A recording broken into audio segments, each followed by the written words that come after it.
Dios les bendiga, amados del Señor, amigos y hermanos. Para mí, como siempre, un placer estar con ustedes. En esta hora vamos a estar dándole continuidad a los estudios, a las conversaciones que hemos venido sosteniendo acerca de Jesús, quien tiene la autoridad del Padre, de quien es el Hijo encarnado, Jesús, el quien puede dar la verdadera libertad a los hombres, Jesús quien nos liberta del pecado. Hoy vamos a estar hablando de Jesús en su condición de Hijo de Dios, cómo Él revela a los judíos de su tiempo que Él es el Hijo de Dios, tanto por sus palabras, por lo que Él le va a afirmar, como por los hechos que van a rodear su ministerio, que van a identificar su ministerio. La situación de Cristo en el tiempo en que Él estuvo en la tierra como Dios hombre, como segunda persona de la Trinidad, como el Hijo, enfrentó problemas que hoy también se enfrentan en términos de incredulidad de la gente. Los judíos no creían que Jesucristo era el Hijo de Dios y que era un Dios, pero Jesús le va a demostrar en varias conversaciones de que sí, Él era el Hijo de Dios y que Él era Dios en la tierra. Muy a pesar de todas las pruebas que Él dio, de los milagros que hizo, cosas extraordinarias que solamente puede hacer un ser sobrenatural, los judíos se negaban rotundamente a creer que Él era Dios. Nosotros siempre hemos visto que el pueblo judío históricamente entiende que Dios no puede descender a la tierra, de que Dios tiene una santidad tan extraordinaria que no puede descender. Entonces ellos ahí lo que hacen es que rechazan que Dios es un Dios de amor. Ellos ignoran el amor de Dios, de que Dios es amor, y que en esa condición de ser el amor que se manifiesta en su creación, en los hombres, Él fue capaz de enviar a su Hijo, es decir, enviarse a sí mismo a la tierra para morir por los pecadores. Pero eso lo va a aceptar cada persona en sí cuando cree. Los judíos como pueblo, ¿verdad?, rechazaban la idea de que Dios podía descender a la tierra. Por eso tuvieron tantos problemas con Jesús y lo aceptaban como un profeta cualquiera. Pero ellos, todo lo que era el motivo de denuncia de las cosas malas que ellos hacían, ellos las rechazaban. Eso es importante que nosotros sepamos. Que siempre fue así, desde el principio fue así. Desde el primer profeta que tuvo la tierra, que tuvo el pueblo hebreo, que fue Moisés, en términos prácticos, históricos, ellos lo rechazaron, ellos le hicieron la contra. Su misma hermana en una ocasión se lo enfrentó y muchos enfrentaron a Moisés, pero Dios estaba con él. Entonces así mismo Dios estaba con Jesús, porque era el mismo Dios en Cristo, y Dios lo demostró que Jesús era su Hijo. Entonces, como siempre, vamos a estar mirando algunos versículos de la Biblia. Hoy vamos a estar viendo a Juan capítulo 5, versículos 31 al 33, 33 al 38, así como el capítulo 10, versículos 24 al 27 y 30 al 38. Dice así la palabra de Dios, en el nombre del Padre, del Hijo y del Espíritu Santo. Si yo doy testimonio acerca de mí mismo, mi testimonio no es verdadero. Esto está hablando Jesús. Otro es el que da testimonio acerca de mí, y sé que el testimonio que da de mí es verdadero. Vosotros enviasteis mensajeros a Juan, y él dio testimonio de la verdad. Mas yo tengo mayor testimonio que el de Juan, porque las obras que el Padre me dio para que cumpliese, las mismas obras que yo hago, dan testimonio de mí, que el Padre me ha enviado. También el Padre que me envió ha dado testimonio de mí. Nunca habéis oído su voz, ni habéis visto su aspecto, ni tenéis su palabra morando en vosotros, porque a quien Él envió, vosotros no creéis.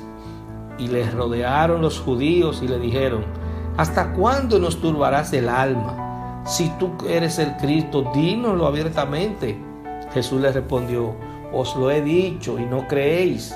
Las obras que yo hago en nombre de mi Padre, ellas dan testimonio de mí, Pero vosotros no creéis, porque no sois de mis ovejas, como os he dicho. Mis ovejas oyen mi voz, y yo las conozco, y me siguen. Yo y el Padre uno somos. Entonces los judíos volvieron a tomar piedras para apedrearle. Jesús les respondió: muchas buenas obras os he mostrado de mi Padre. ¿Por cuál de ellas me apedreáis? Les respondieron los judíos diciendo: por buena obra no te apedreamos, sino por la blasfemia, porque tú siendo hombre te haces Dios. Jesús les respondió: ¿no está escrito en vuestra ley, yo dije, dioses sois? Si llamó dioses a aquellos a quienes vino la palabra de Dios, y la Escritura no puede ser quebrantada, al que el Padre santificó y envió al mundo, vosotros decís, tú blasfema, porque dije, hijo de Dios soy. Si no hago las obras de mi Padre, no me creáis. Mas si las hago, aunque no me creáis a mí, creed a las obras, para que conozcáis y creáis que el Padre está en mí y yo en el Padre. Bendito sea el nombre de Dios. Entonces Jesús le está explicando aquí a los judíos.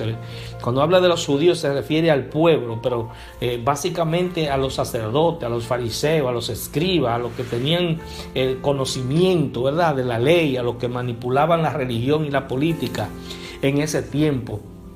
Porque eran los que contradecían a Jesús. No era el pueblo llano seguía a Jesús. Sin embargo, el pueblo de la élite, el pueblo que mantenía el control de la sociedad con el conocimiento religioso, entonces ese pueblo era el que cuestionaba a Jesús y quería matarlo, quería destruirlo, quería hacerlo desaparecer. Pero como le he dicho siempre, ellos tenían el dominio, ¿verdad?, del escenario político-religioso, y no querían ceder ante este evangelio nuevo de Cristo que chocaba directamente con la situación que ellos venían manejando en la sociedad, con la dirección de ellos. Automáticamente ellos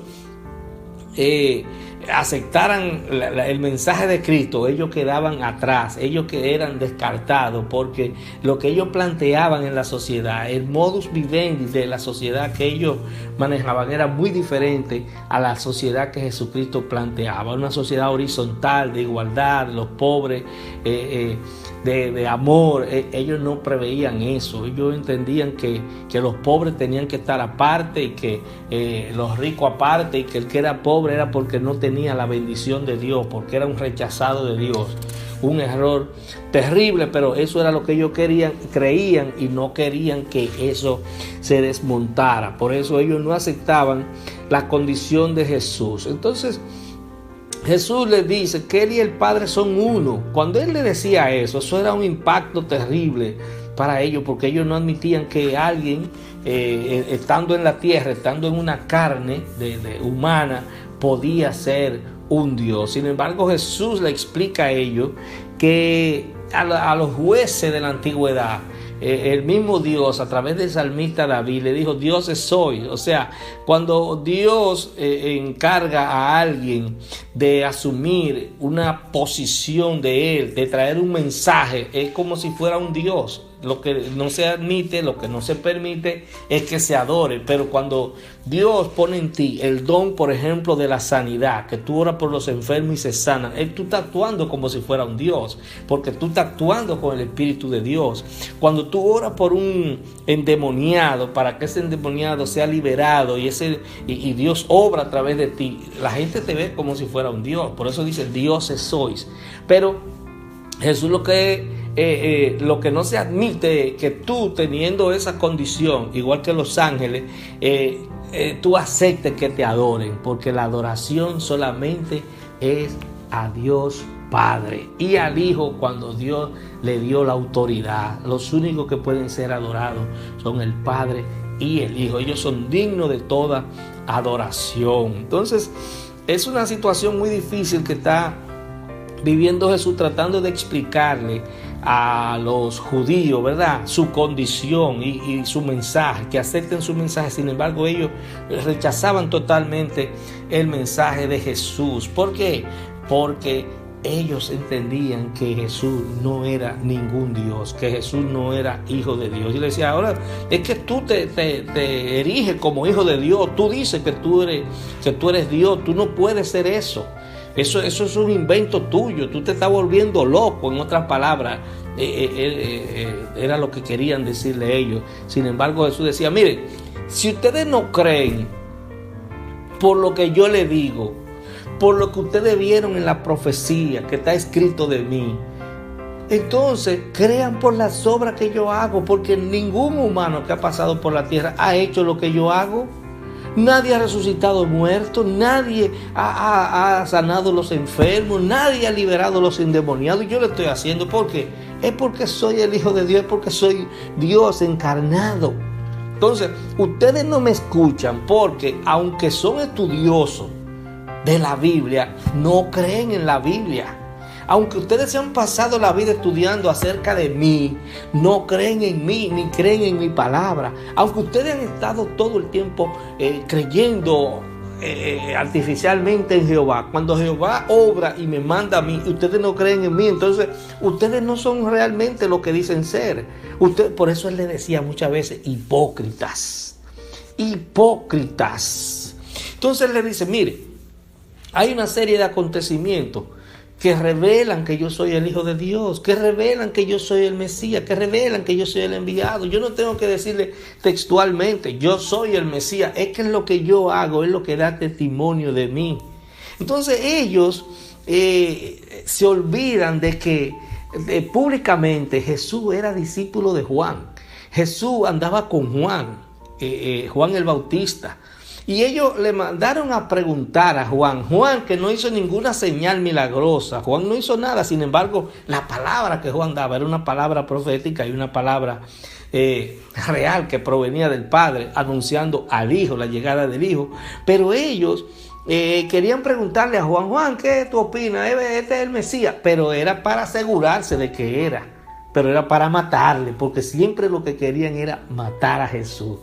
Siempre lo que querían era eliminarlo. Entonces, ellos procuraban que Jesús dijera de viva voz, yo soy el Cristo, yo soy el Hijo de Dios. Pero cuando le decían, tú eres el Hijo de Dios, dice, tú lo has dicho. Tú eres el Rey de los judíos, tú lo has dicho. ¿Por qué? Porque si él lo decía motu propio, entonces justificaban ellos matarlo a pedrada por el delito de blasfemia contra Dios. Entonces Jesús siempre se cuidó de eso. Ahora decía, las obras que yo hago son las que dicen lo que yo soy. Yo no tengo, pero ellos decían, pero di directamente que tú eres. No, tú estás turbando, no es. Lo estabas turbando, dice, no estás turbando el alma, no tiene el alma turbada con eso que tú estás diciendo. Porque aunque querían matarlo, no podían. ¿Por qué? Porque si ellos intentaban hacer eso, el pueblo le iba a caer encima porque estarían cometiendo una injusticia, estaban violentando su propia ley. Entonces Jesús, Dios habló de Jesús y ellos lo sabían que cuando Jesús fue bautizado por Juan, se escuchó la voz de Dios que dijo, este es mi Hijo amado en el cual tengo complacencia. Entonces, en el cual me complazco, este es mi Hijo, este que yo amo, este es el que he enviado para liberarlo a ustedes de sus pecados, para poder darle vida eterna. Porque hasta ese momento no había promesa de vida eterna. Quien trae promesa de vida eterna es Cristo Jesús. Ese es el Hijo de Dios cuando muere por nuestros pecados y resucita para darnos ejemplo de que así como nosotros somos, cuando nosotros somos limpiados de nuestros pecados, morimos, pero resucitamos igual como Cristo resucitó. Así vamos nosotros a resucitar. Entonces, el testimonio que Juan le diera podía servir para ellos acusarlo. Podía ser un motivo para ellos acusarlo.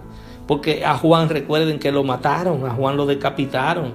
Porque ese pueblo no asimilaba a los profetas, la gente que le hablaba realmente de Dios con la verdad. Ellos no lo asimilaban, lo rechazaban.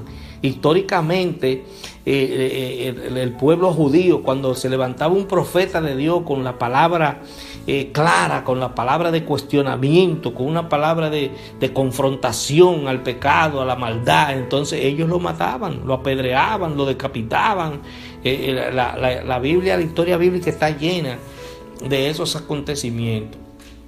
Entonces, aunque esos líderes judíos habían estudiado la profecía y sabían que venía un Mesías, ellos no lo querían, por lo que les decía al principio. El reconocimiento del mensaje del Mesías era desconocer su estatus, era desconocer lo que ellos habían predicado toda la vida, porque eso era un cambio automático que Jesús estaba provocando en la sociedad. Por eso ellos lo matan, por eso ellos se unen a los políticos del tiempo, a los políticos del Imperio Romano.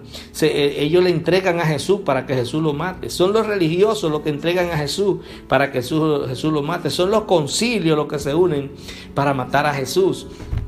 Asimismo, mis hermanos y mis amigos, en toda la historia ha habido personas que han querido llevar la palabra como dice la Escritura, como dice la Biblia, y se enfrentan situaciones. Cuando nosotros decidimos seguir a Jesús y hacer las cosas como Él manda, es evidente que vamos a encontrar rechazo, vamos a ser rechazados por personas, por grupos, porque la gente lo que quiere es tener un cristianismo acomodado, como que Jesucristo es un ser, un hombre que dio una moralidad y unas cosas y seguían por ahí, pero no reconocerlo como Dios. No reconocerlo como que está vivo y que a través de su Espíritu Santo nos revela nuestros pecados. Entonces, un predicador que le dice las cosas así como con paño tibio a la gente, le hace muchas historias, la gente lo acepta y usted lo ve y aplaude. Pero cuando viene alguien que confronta el pecado, que dice, mire, usted tiene que arrepentirse, usted se ha pasado la vida haciendo esto, y la Biblia dice que no se debe hacer eso, usted debe venir a Cristo y ser lavado por su sangre, la gente no quiere. La gente quiere vivir como quiere, como le place. Entonces, el evangelio de Cristo no es así. El evangelio de Cristo es un evangelio, es una noticia que te dan, que te confronta, que te impacta y que quiere cambiarte. Pero hay gente que no quiere cambiar y quiere vivir la vida como vivían los religiosos judíos, allantando, ¿verdad? Hablando en términos como habla el pueblo, en un allante, en una pantalla todo el tiempo, pero como sepulcro blanqueado, blanco por fuera pero podrido por dentro. Entonces, el cristiano verdadero, el que quiere tener vida eterna, amados hermanos, tiene que cambiar su actitud, tiene que reconocer que debe vivir en santidad, tiene que reconocer que la palabra de Dios es algo que debe respetarse. La palabra de Dios debe ser escuchada y practicada, obedecida en todos los ámbitos de la vida. Y por esa causa seremos rechazados, pero no tengamos miedo. El Señor es nuestro ayudador. Los discípulos de Jesús al principio tenían miedo y cuando mataron a Jesús, todos se escondieron.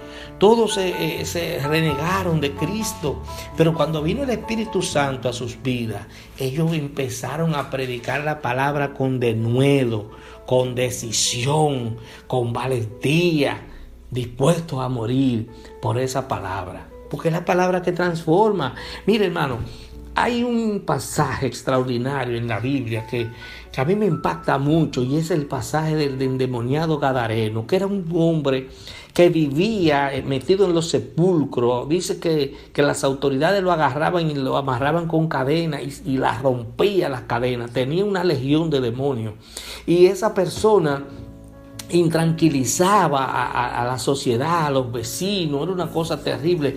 Pero cuando Jesucristo vino, lo liberó y este hombre cambió de una manera extraordinaria. Y usted sabe lo que hicieron lo de la sociedad donde él vivía, en el pueblo de Gadara, que le dijeron a Jesús que se fuera de ahí, váyase de aquí. Lo botaron del pueblo porque había hecho un milagro de transformar a una persona que vivía angustiada, que vivía bajo el dominio de Satanás. La gente no quiere ser liberada.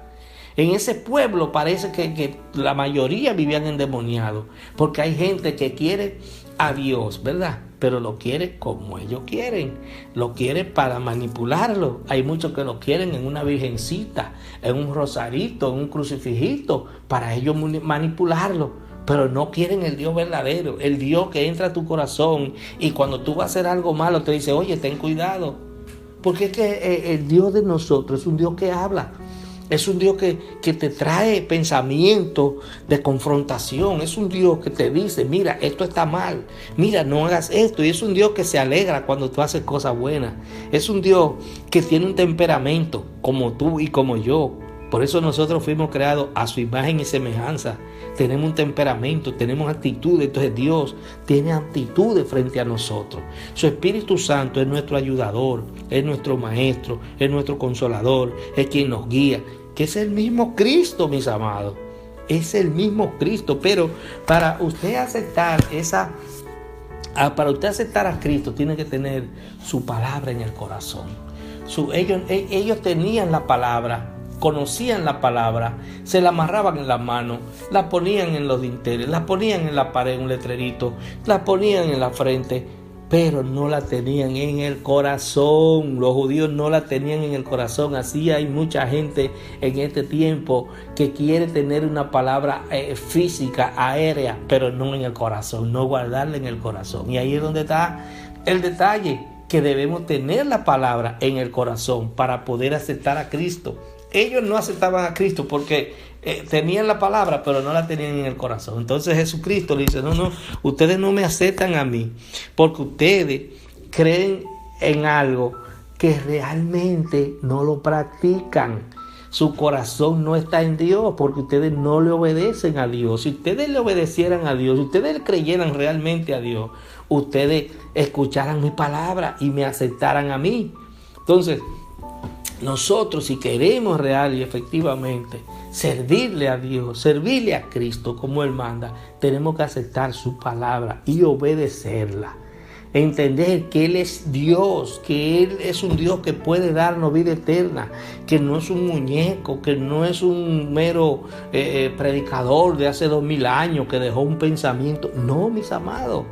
Es quien cambió la humanidad, es quien está dispuesto a cambiar tu vida, quien está dispuesto a traerte una palabra que te transforme, que te cambie, que te llene, que esas ansiedades que tú tienes en tu mente, en tu corazón, se vayan, porque la alegría, el gozo, la paz que Él da, tú la asimiles en tu vida y tú empieces a vivir por Él y para Él. Eso es lo que Cristo quiere de nosotros, que nosotros vivamos afirmando, confirmando hacia los demás su divinidad, de que Él es divino, de que Él es Dios, que Él transforma, que Él es quien nos cambia, que nos lleva a la vida eterna.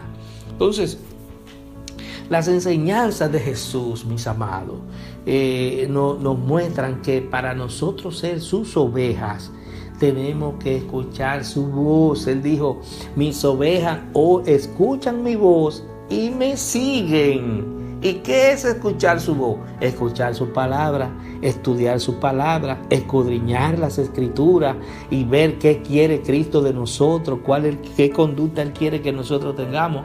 Cuando nosotros asimilamos eso, estamos escuchando su voz.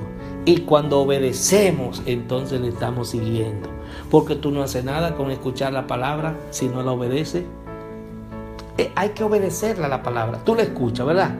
Pero esa escucha debe asimilarse en tu mente y en tu corazón y caminar conforme a esa palabra. Eso es lo que Jesucristo quiere de nosotros. Nosotros tenemos que comprender que Él es uno con el Padre y que lo que Él dijo, que lo que Él hizo, fue el mismo Padre que lo hizo. Él dice que él y el Padre son uno. Eso le molestaba a los judíos cuando Él decía esa palabra. Mi Padre y yo uno somos. El yo soy. Jehová se identifica como el yo soy, porque Él es el todo. Entonces Jesús en varias ocasiones se identificaba como yo soy, el yo soy el que soy. Entonces nosotros tenemos que asimilar eso, mis amados. Y es Jesús el que nos ayuda a nosotros. Es Jesús el que nos va a dar a nosotros la capacidad para nosotros permanecer en su camino, para nosotros estar firmes en su palabra, en obediencia a su palabra, hasta que nos llegue la hora de la muerte o hasta que Él venga por nosotros, por su pueblo, por su iglesia. Entonces nosotros tenemos que creer que Él es el Hijo de Dios y que en su condición Él es el único que puede salvarnos, que es a través de Él única y exclusivamente que podemos llegar al Padre para obtener el perdón de nuestros pecados y llegar a alcanzar la vida eterna. Entonces, Jesús, mis amados, debe ser el todo de nuestra vida. Debe ser el todo. Debemos ser agradecidos de Él, confiar en Él. Entonces, recordar que las cosas que Él hizo, esos milagros, mis amados, nadie que no fuera el mismo Dios podía hacerlo. Nadie que no tenga a Dios no puede hacer cosas como la que Jesús hizo. Jesús quiere que nosotros comprendamos eso, pero además Él quiere que nosotros hagamos cosas como la que Él hizo. Cosas maravillosas que traen paz a otras personas. Llevar esta palabra, mis amados, trae paz a otras personas. Hay personas que a veces están angustiadas, que tienen situaciones, que creen que no tienen salida, y cuando esta palabra le llega, el Señor, por su misericordia y por su amor, le trae paz, le trae gozo, le trae esperanza. Le hace ver que no todo está perdido y que con Él todo lo podemos hacer. Ahora, sin Él nada podemos hacer. Sin Cristo, mis amados, no tenemos poder para nada. Las cosas que nosotros hacemos, que se ven cosas materiales, cuando no tenemos a Cristo, todo se vuelve, como dicen, sal y agua. Ahora, cuando las cosas que Dios pone en nuestras manos, las ponemos a su servicio, entonces hay una bendición especial para nuestras vidas. Hay una bendición especial que nos permite vivir en gozo y en paz cuando nosotros nos preocupamos por los demás. Entonces, mis amados, no podemos centrarnos en el Jesús hombre, en el Jesús que tuvo en la tierra y dijo algunas palabras. No, vamos a centrarnos en el Jesús Dios, el Hijo de Dios, y que es quien puede darnos las fuerzas para nosotros poder llegar al reino de los cielos. Tenemos que ser capaces de aceptar su palabra y obedecerla. Que Dios nos continúe bendiciendo y nos ayude a serle fiel a Cristo, que nos ayude a buscar su presencia cada día, a entender que, Señor, quiero que si alguno está enfermo en esta hora, tú pases tu mano sanadora. Quiero que si alguno está triste, Señor, tú, oh Dios mío, entre en su mente y en su corazón y lo llene de tu paz y de tu gozo. Glorifícate en cada familia, Señor, cada familia, Dios mío, que escucha esta palabra, este mensaje. Yo te pido que seas tú bendiciéndole, Señor, y dándole entendimiento de que tú eres nuestro Rey, que tenemos una esperanza viva en ti, Señor. Espíritu Santo de Dios, glorifícate en nuestras vidas. Gracias, Espíritu Santo. Mira, empezamos este nuevo año 2021. En el 2020 tuvimos muchas situaciones difíciles, pero gracias a ti y por tu ayuda hemos vencido. Te esperamos que tú nos permitas vencer, Dios mío. Guarda nuestra familia de esta pandemia, Señor, de estos ataques que está recibiendo la humanidad. En el nombre de Jesús, sabemos, Señor, que tú estás enojado con la humanidad, pero te pedimos que seas tú guardándonos, que seas tú llenándonos de tu paz y de tu amor. Glorifícate en nuestras vidas, Señor. Glorifícate en nuestras vidas, Dios. En el nombre de Jesús. Amén y amén.